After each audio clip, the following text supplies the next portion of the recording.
งานที่สองพี่น้องแห่เคยอยากเข้างานที่สองภาคติดตามไปด้วยพี่น้องเด้อดิมือนี้เป็นมือที่สองพี่น้องแห่เคยเพื่อนน้องบ้านเราพี่น้องฝากติดตามช่องเลยตามเลยเอาน้ำเพื่อพูดเลยที่การแห่เคยกระไดประมาณนี้พี่น้อง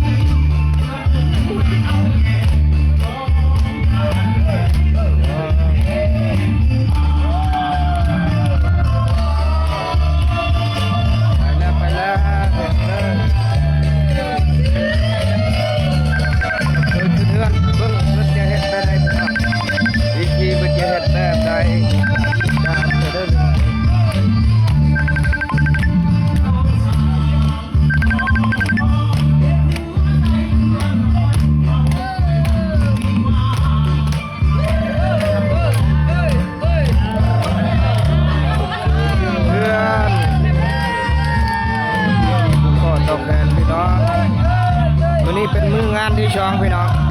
ต่อจากงานที่แล้วเมื่อวานนี่เด้อพี่น้องเด้อ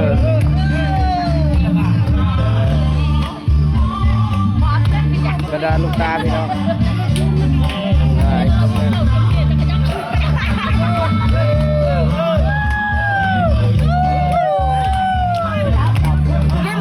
ขึ้นเรือนขึ้นเบิ้งอยู่เทิงเรือนพี่น้อง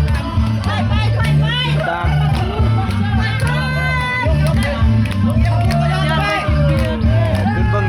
ได้ไปน้องเด้อว่าเพื่อนเกตไปได้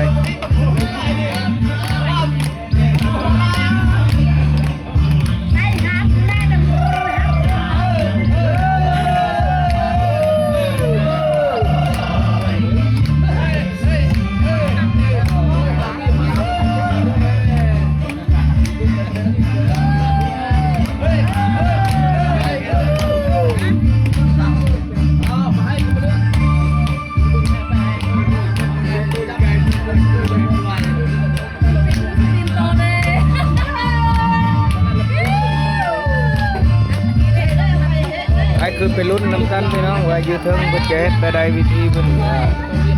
เอาเคยขึ้นเงินแล้วเพื่อนจะผูกข้อตอบแทนมาดูว่าไปติดตามไปพี่น้องเด้อ